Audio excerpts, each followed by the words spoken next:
Camille Claudel, a quem serve a normalidade? Não há civilização sem loucura. Ela acompanha a humanidade por todo lugar que haja imposição de limites. Michel Foucault. Eles surgiram de botas e capacetes. A porta arrombada. A matilha em peso a agarrou pela garganta, golpeada, jogada no chão. Ela não diz uma palavra. Lá fora a ambulância espera. 10 de março de 1913. Os 2 cavalos relincham sob o chicote. Delbert, 1988, página 366 e 367. Censuraram-me, ó crime horrendo, por ter vivido completamente sozinha. Escreve Camille Claudel, do manicômio de Monteverdes. Camille rompeu alguns destinos impostos às mulheres de sua época como naturais. Não se casou, não teve filhos e se dedicou a uma atividade considerada masculina, a escultura.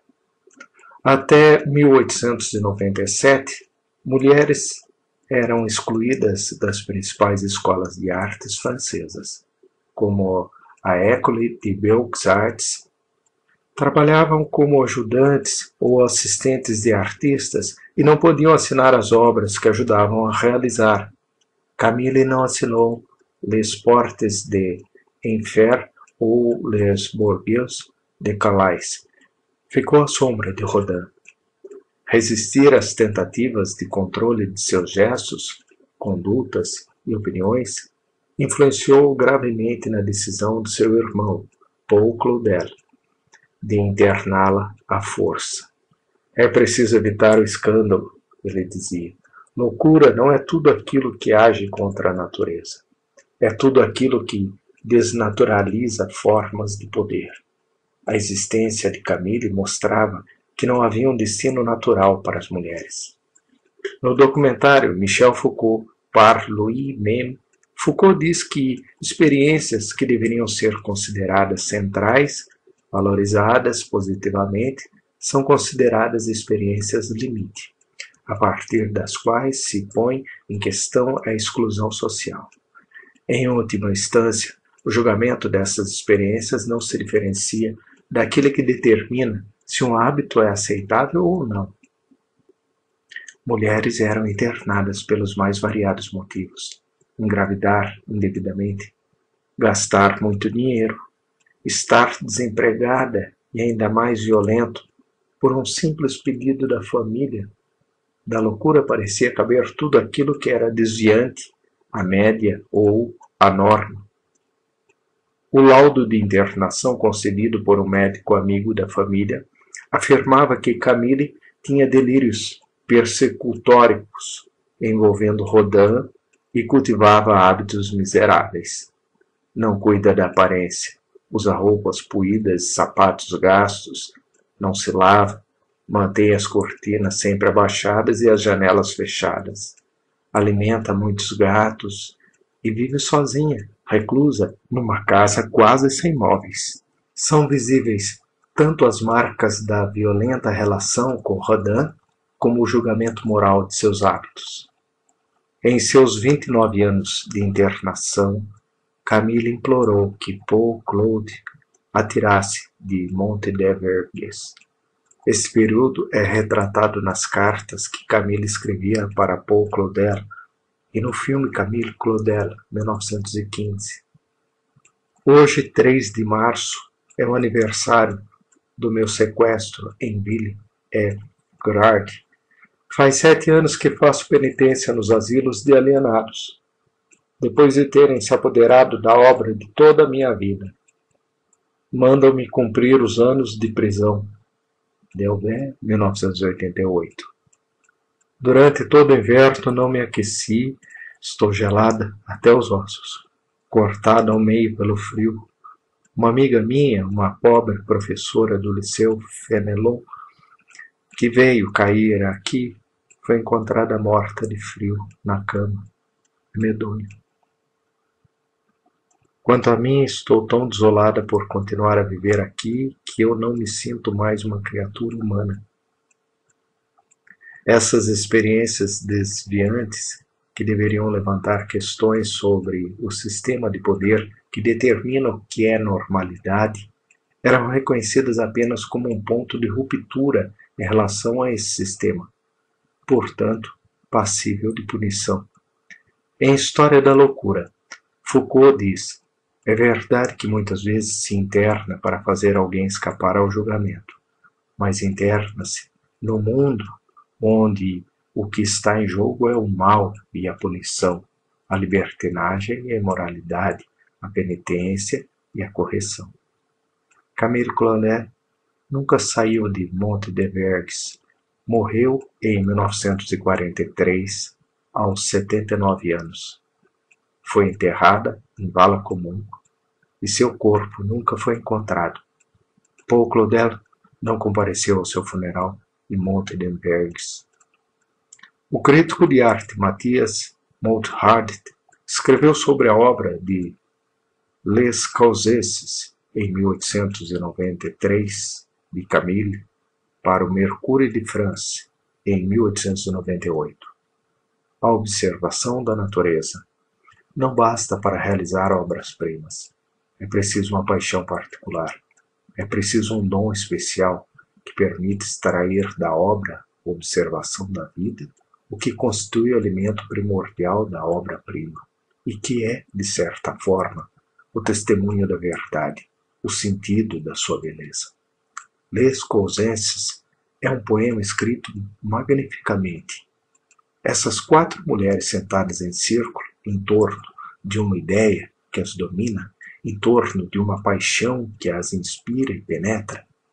Um poema onde o sangue circula, onde alguma coisa palpita, onde há ombros que alguma emoção interior levanta, onde há peitos que respiram, onde se comprava, enfim, a prodigiosa riqueza da vida.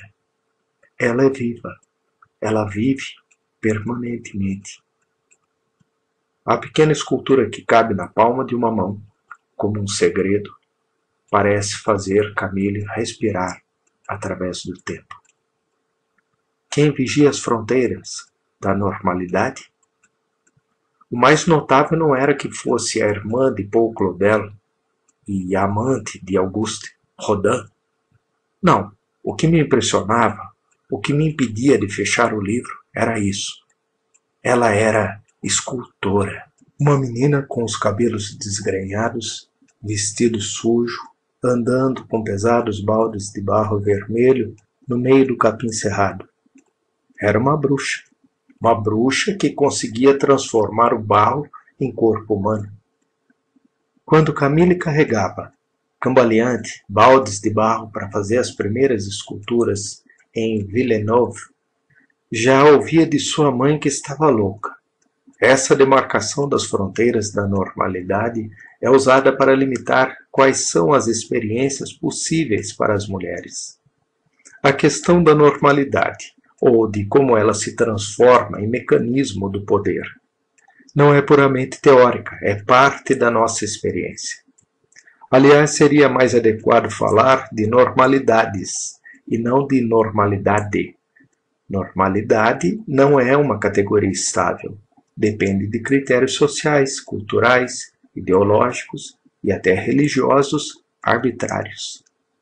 Já foi considerado normal ver 2 pessoas lutando até a morte como forma de entretenimento, escravizar populações inteiras, trancar mulheres para o resto da vida em manicômios para tentar normalizá-las. A relação normalidade-loucura é um dos instrumentos divisores do poder. Funciona sob o princípio da porta giratória, que trava de acordo com um comando arbitrário, estabelece demarcações dicotômicas, normais e loucos, pessoas de bem e bandidos, sadio e doente.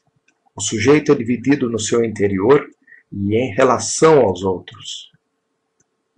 Esta forma de poder aplica-se à vida cotidiana imediata, que categoriza o indivíduo, marca-o com sua própria individualidade, liga-o à sua própria identidade, impõe-lhe uma lei de verdade que devemos reconhecer e que os outros têm que reconhecer nele. Foucault, 2009. É bonito. Todos esses milionários se lançando sobre uma artista sem defesa, pois os cavalheiros que colaboraram nessa bela ação são todos mais de 40 vezes milionários.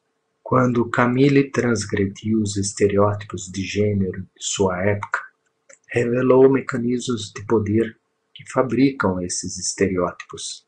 Era um exemplo perigoso para outras mulheres, portanto, tentaram corrigir violentamente sua anormalidade.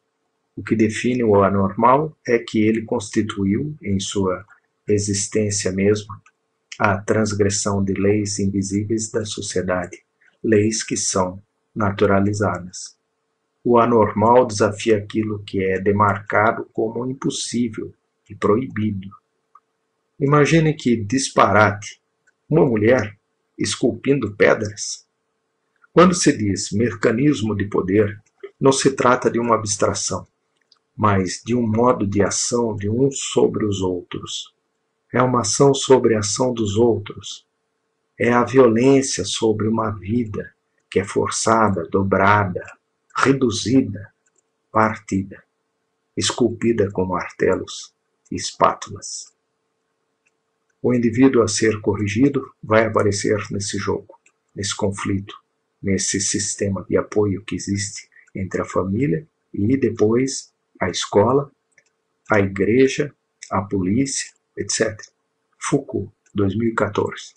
Por exemplo, uma instituição escolar, sua organização espacial, o regulamento meticuloso que rege sua vida interior, as diferentes atividades aí organizadas, os diversos personagens que aí vivem e se encontram, cada um com uma função, um lugar, um rosto bem definido, a atividade que assegura o aprendizado e aquisição de aptidões ou de tipos de comportamento. Aí se desenvolve através de todo um conjunto de comunicações reguladas, lições, perguntas e respostas, ordens, exortações, signos codificados de obediência, marcas diferenciais do valor de cada um e dos níveis de saber, e através de toda uma série de procedimentos de poder.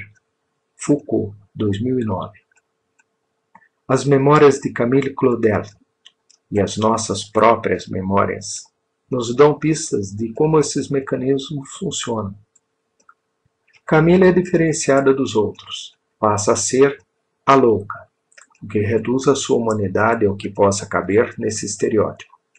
Não se sabe até que ponto ela é chamada de louca, para que o poder seja exercido sobre ela, ou se existe uma patologia consequente da ação biopolítica brutal desse mesmo poder, possivelmente os dois. Camille é institucionalizada. Se a normalidade é um mecanismo do poder, o enclausuramento, a vigilância, o sistema recompensa-punição e a hierarquia piramidal são algumas formas de normalização. Reduzir a humanidade de alguém para que ela caiba num determinado estereótipo de normalidade é, por fim, uma forma de governo. Camille passa 29 anos no manicômio. Segundo George com Gilliam, o anormal não é o patológico. Patológico implica patos, sentimento direto e concreto de sofrimento e de impotência, sentimento de vida contrariada. O anormal é aquele que revela, no mesmo momento de sua existência desviante, mecanismos de padronização das formas de vida. A normalidade é aquilo que escapa da normalização imposta pelo poder e, em certa medida, sempre se escapa dessa normalização. Mas escapar completamente, ou seja, ser livre, é algo que só se alcança coletivamente. A sensação do escape individual não é mais do que uma mera sensação, já que sempre existirá outro mecanismo disciplinar pronto para agir e não se pode agir contra esses mecanismos individualmente. A única medida da patologia deveria ser o sofrimento, e não a inadequação a um sistema, ele próprio patológico. Não o padrão de normalidade criado para que uns governem os outros. A normalização é a supressão brutal daqueles que, espontânea ou politicamente, mostram as pequenas e grandes irregularidades, ou seja, as falhas desses mecanismos de governo. É a supressão daquele que são a forma natural ou política da contranatureza. Foucault, 2014. Em um dos últimos momentos da história da loucura, Foucault diz que esse mundo que acredita avaliar e justificar a loucura precisa justificar-se diante dela, já que seus esforços, seus debates se medem por obras desmedidas, como as de Camille Claudel. A loucura é um saber, algumas vezes fechado, inacessível, inquietante. Um saber que desafia o poder. Loucos são cada vez mais aqueles que ameaçam a conservação do poder.